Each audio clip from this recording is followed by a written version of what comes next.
Recentemente, pesquisadores de vulcões do Alasca emitiram um alerta. Um perigoso vulcão do Alasca pode entrar em erupção ainda esse ano, talvez até nas próximas semanas. A gente está falando aqui do vulcão mais alto do arco vulcânico das Aleutas, que é o Monte Spur. E esse vulcão já provocou uma erupção no século XX do tipo subpleniana, que atingiu IEV, Índice de Explosividade Vulcânica, de 4 e causou realmente muitos problemas para a região. Então, vamos entender melhor as características desse vulcão e verificar o quão perigoso ele é.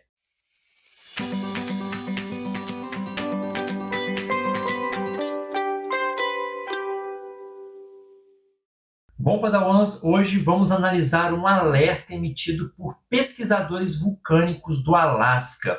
O Alasca é um dos estados dos Estados Unidos, só que ele não fica ali na parte contínua continental dos Estados Unidos, ele fica a noroeste do Canadá e, bom, lá tem um monte de vulcões. E um desses vulcões, segundo os cientistas que fazem os seus estudos ali, pode entrar em erupção ainda esse ano, talvez nas próximas semanas ou meses. É o Monte Spur. Bom, pessoal, primeiro um panorama geral aqui desse estado dos Estados Unidos, né? Os Estados Unidos está aqui nessa parte mais central da América do Norte, e o Alasca fica mais isoladão aqui, pertinho, fazendo fronteira com o Canadá. E, bom, o Alasca, pelo menos a parte sul do estado do Alasca, fica ali na região conhecida como Círculo de Fogo, que é a região sismicamente mais ativa do mundo, e tem uma quantidade absurda de vulcões. Na verdade, existe uma interação aqui entre a placa norte-americana e a placa do Pacífico, formando então uma grande fossa oceânica ao sul do Alasca e uma linha de vulcões ao longo de uma cordilheira, né? Então a gente pode perceber claramente esse arco aqui formando uma série de cadeias de montanhas que pipocam ali vários cumes vulcânicos. Um desses vulcões é o Monte Spur. E vale destacar que essa região aqui também fica bem pertinho da Rússia, né? Aqui a gente já está vendo a Rússia. Então, os Estados Unidos, na verdade, quando a gente olha o mapa mundi convencional, parece que Estados Unidos e Rússia ficam muito distantes. E não, esses dois países que são inimigos políticos ali, eles ficam, na verdade, bem pertinho, separados por um pequeno estreito aqui, uma pequena passagem marítima. Mas, bom, o Monte Spur fica justamente nessa região aqui, ó. Deixa eu mostrar esse carinha para vocês. Esse aqui é o Monte Spur, é um vulcão coberto por geleiras, é um vulcão realmente, sim, que tem uma paisagem muito bonita, né? Dá para verificar aqui pelas imagens do Google Earth, que você tem uma combinação aqui de rochas nuas, rochas vulcânicas, cinza escuro, enegrecidas, uma parte de vegetação, justamente aqui nessa parte do vale, né, nas partes mais baixas do relevo, principalmente próximo dos rios da região, a geleira cobrindo da metade para cima ali do Monte Spur, um grande domo vulcânico aqui com a cratera mais ativa desse vulcão, que é essa região aqui, ó, dá para ver que é uma cratera bem proeminente, isso aqui é um domo vulcânico, e aqui ao lado, para completar essa paisagem magnífica, né? Apesar do vulcão ser terrível, a paisagem em si é muito bela, a gente tem um lago, que é o Lago Chacachama. Eu não sei se é assim que pronuncia o nome desse lago, mas vamos combinar, vamos supor que seja, né? Chacachama é o lago que fica aqui. Bom, e esse vulcão, ele fica bem pertinho de uma das maiores, na verdade, a maior cidade aqui do Alasca, que é a cidade aqui, ó, Anchorage. Nessa cidade reside mais ou menos 40% da população do Alasca. Então, para quem acha que o Alasca é uma terra, né, que não mora quase ninguém, só tem urso por lá, na verdade tem muita gente morando no Alasca e temos grandes cidades. É uma cidade muito bonita, diga-se de passagem. Olha a organização urbana dessa cidade, realmente uma cidade bela, né? Olhando aqui do alto, não fiz um passeio em terra aqui não. Pois bem, mas vamos voltar aqui para o vulcão. Ele fica realmente, ó, bem próximo, a cerca de 130 quilômetros de Anchorage. O fato é, pessoal, que esse vulcão aqui, na verdade, ele é um vulcão em caldeira. E para quem me acompanha aqui sabe o perigo que é um vulcão ser do tipo, né, caldeira. Porque a caldeira vulcânica, o que ela é? É aquele vulcão que expele todo o conteúdo da sua câmara magmática de uma só vez. E então, as camadas superiores da câmara magmática não aguentam ali aquele vazio que ficou e acabam colapsando sobre a câmara magmática. Então, você cria uma grande depressão circular. Então, basicamente, o vulcão cospe todo o seu material magmático, ou tem o potencial para fazer isso de uma só vez. Ou de uma só vez, ou numa velocidade muito elevada. Ou seja, esse tipo de vulcão, ele consegue uma explosão, né, na sua erupção muito grande, a ponto de afetar regionalmente uma área ou, dependendo, até mundialmente. Então, a gente tem vários exemplos aí, né, de vulcões que conseguiram afetar mundialmente. E o Monte Spur, ele tem essa capacidade.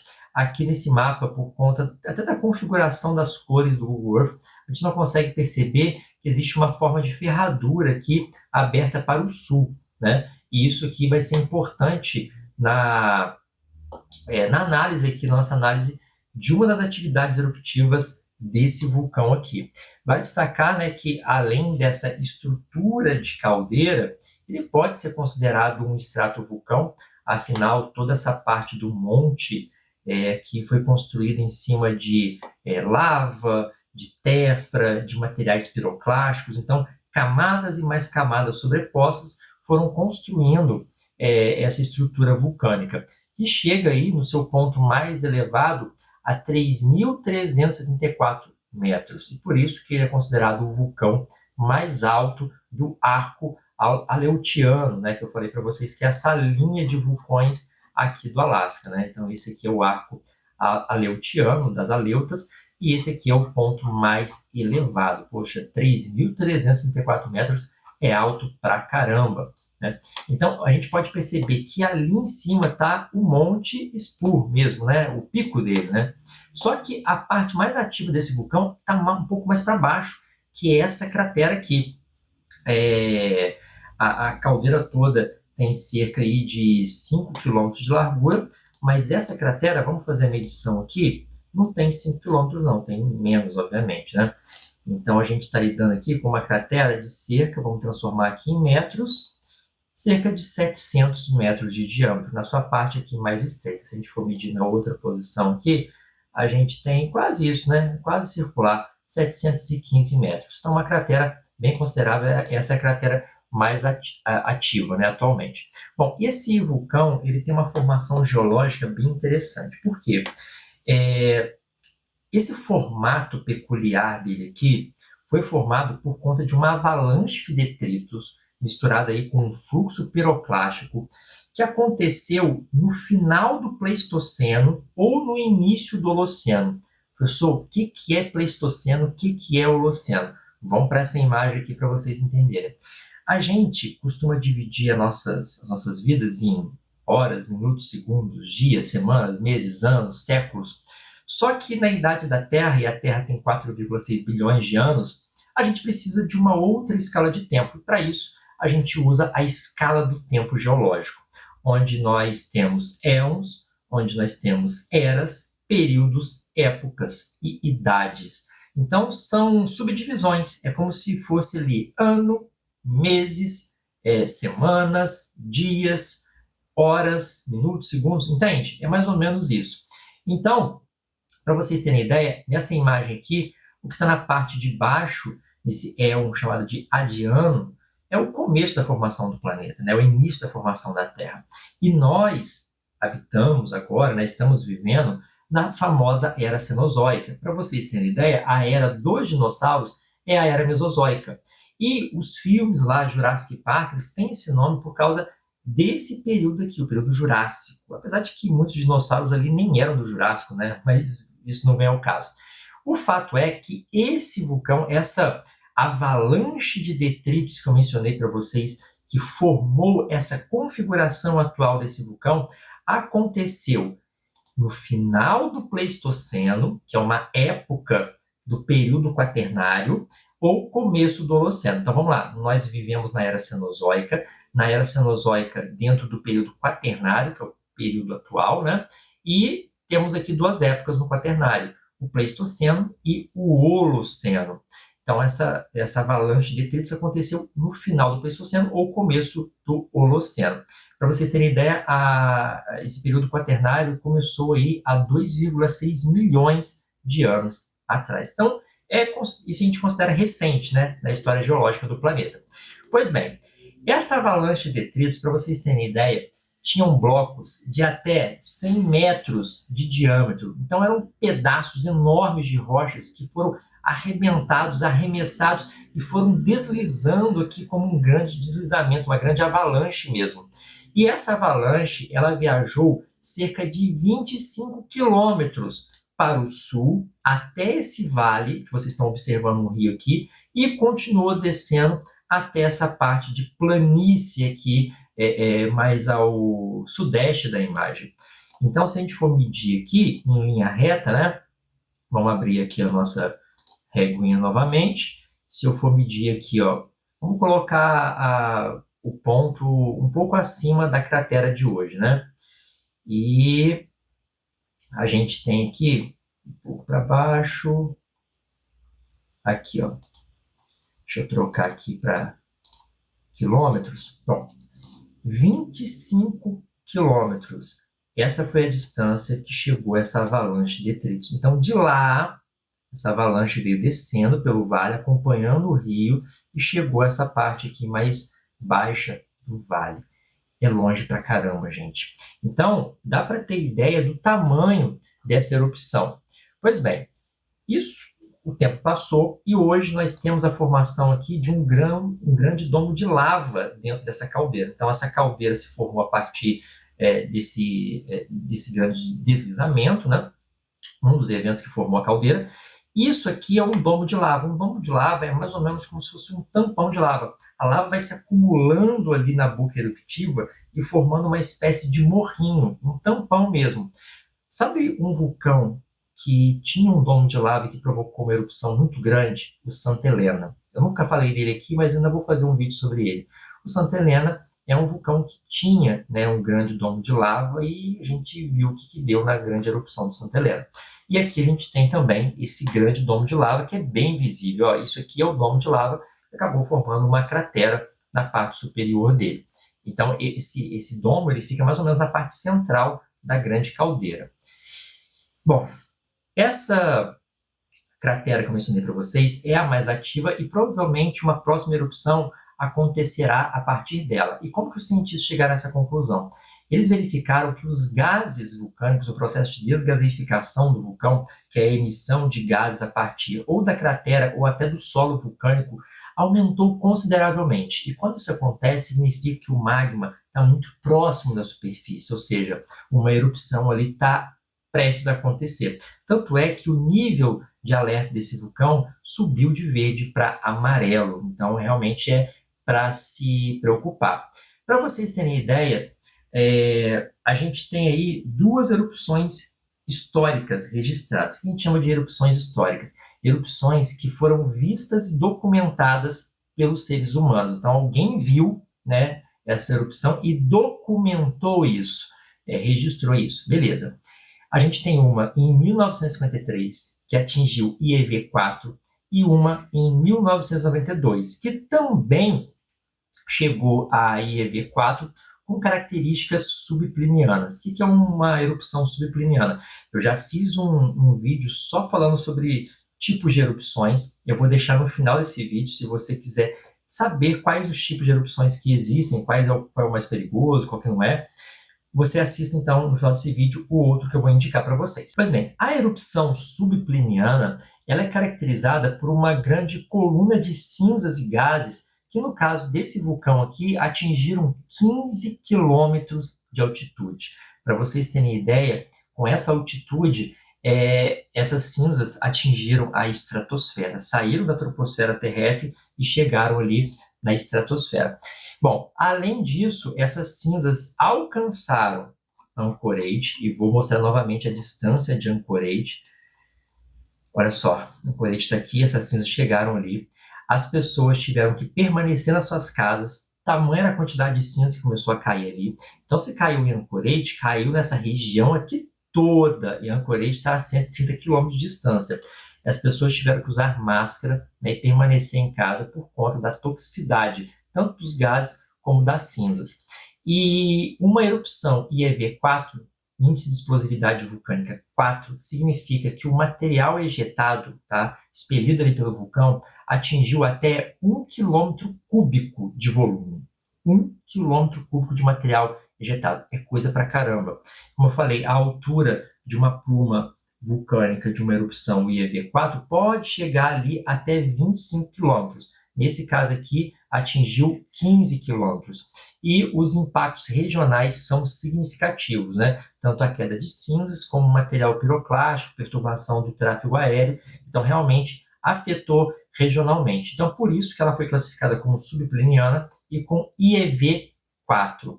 Bom, a situação atual é essa que eu mencionei para vocês, né? Desde outubro de 2024, eles notaram um intenso aumento de atividade sísmica aqui, então a quantidade de tremores relacionados à atividade vulcânica, ao movimento do magma aumentou, e deformações do solo, que também foram detectadas por satélite.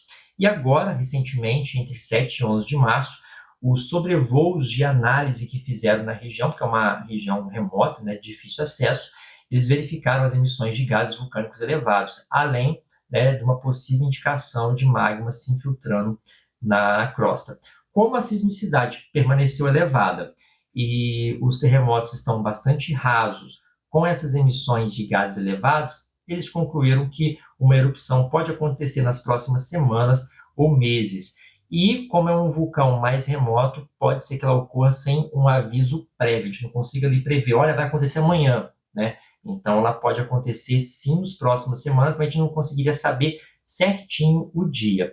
Além dessas duas erupções históricas que eu mencionei para vocês, a de 53 e de 92, que foram, né, IEV4 e subplinianas, outras 7, né, aliás, outras 7 não, um total de 7 erupções foram registradas nos últimos 10 mil anos. Então, nos últimos 10 mil anos, esse vulcão aqui entrou em erupção 7 vezes, sendo que 2 foram documentadas historicamente e 5 foram inferidas a partir de evidências geológicas.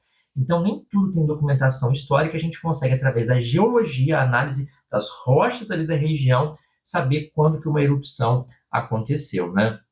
Então, realmente é um vulcão que ele não tem uma atividade constante, mas vulcões que não têm atividade constante geralmente são perigosos por conta disso. Porque, vamos pensar assim, o Etna está em constantemente em erupção. Geralmente ele não causa grandes transtornos. Os vulcões do Havaí também são no mesmo sentido, o Stromboli, mas vulcões que têm um intervalo de tempo assim, muito grande entre uma erupção e outra, geralmente esses são os mais perigosos, né? Vide também o Campo Flegrei e o Yellowstone. O fato é que desde outubro a gente está com esse alerta amarelo e esse alerta permanece agora com uma possibilidade maior de acontecer realmente uma erupção. Se acontecer uma erupção, como é que ela vai ser? Bom, ela pode ser novamente subpliniana, com IEV4, então a gente vai ter a formação de cinzas, colunas de cinzas espessa, pode ter derramamento de lava ali na região do vulcão, essa lava não chegaria em nenhuma cidade próxima, não chegaria aqui em Anchorage, tá? Pode acontecer sim um novo grande deslizamento, formação de um fluxo piroclástico que provavelmente percorreria o mesmo caminho, rumando para o sul e depois descendo no vale desse rio aqui. As cinzas se espalhariam para uma região muito ampla, no mínimo aqui 130 quilômetros de raio a partir do Monte Spur. Isso prejudicaria a questão da saúde das pessoas e também impossibilitaria o tráfego aéreo na região. Ou seja, o risco de uma erupção ter impactos regionais aqui realmente é bastante elevado. O Observatório de Vulcões do Alasca está realizando sobrevoos frequentes ali para analisar a situação diária desse vulcão, né? Medindo constantemente a quantidade de gás, a temperatura da superfície, alterações na elevação do solo, verificando ali os dados de satélite, verificando os sismógrafos com os terremotos frequentes e raros na região. E, claro, recomendando cautela para visitantes e aeronaves que estejam passando próximos, porque pensa bem, se um avião estiver passando ali, quando uma erupção acontece, uma erupção subpliniana, ela dá uma explosão inicial muito grande, então a onda de choque poderia sim causar uma tragédia, né? Então, gente, tá aí mais um vulcão para vocês, um vulcão que eu nunca falei, de uma área que realmente eu nunca mencionei, que é o Alasca, mas que tem bastante atividade vulcânica, né? Nem sempre a gente tem uma atividade vulcânica constante ou monitorável com imagens de webcam, mas esse aí é um vulcão para as pessoas de lá do Alasca ficarem de olho, porque ele pode sim causar um transtorno regional bastante intenso. Bom, Padawans, esse foi o nosso vídeo de hoje. Eu espero que vocês tenham gostado, tenham aprendido um pouco melhor sobre o Monte Spur. Esse carinha aqui eu chamaria realmente de um vulcão terrivelmente belo. Ele é muito bonito, mas bem perigoso realmente. Então vamos ficar de olho aí nas próximas semanas ou meses, ver o que vai acontecer com o Monte Spur. Comenta aqui embaixo se você conhecia esse vulcão, já tinha ouvido falar nele. Manda esse vídeo também para outras pessoas que gostam desses temas vulcânicos, né? E se você não me conhecia, chegou aqui pela primeira vez, aproveite para se inscrever no canal, ative o sininho, assim você não perde nenhum vídeo novo. Se torne membro, assim você me ajuda pra caramba, ou então compre alguma coisa na Amazon, clicando aqui no link do primeiro comentário fixado. Ou se você gostou muito desse vídeo, manda um valeu demais, abre a sua carteira aí um pouquinho, clica nesse coraçãozinho com cifrão, escolha um valor e mande, que assim você me ajuda a continuar produzindo esse tipo de conteúdo para vocês. Ó, eu estou aqui quase 11 horas da noite, trabalhei o dia inteiro, amanhã vou dar aula de manhãzinha, estou aqui fazendo vídeo para vocês, porque realmente eu gosto de fazer também, né? Mas vamos compensar, né? Vamos combinar que uma compensaçãozinha financeira sempre é bem-vinda, porque é um trabalho que dá trabalho, né? É um trabalho que dá trabalho pesquisar sobre isso. Eu tinha visto essa notícia logo pela manhã e eu passei literalmente o dia todo nos intervalos das aulas pesquisando sobre esse vulcão para trazer essas informações para vocês. É assim que eu faço meus vídeos, né? Nunca eu abro a câmera e gravo, né? Eu preciso pesquisar ali as informações sobre os vulcões específicos, né? O conhecimento geral está aqui, mas as informações específicas têm que ser pesquisadas. Então, dá essa força aí pra gente, tá bom, gente? Ó, eu vou ficando por aqui, um grande abraço, que a força geográfica esteja com todos vocês. Tchau, tchau.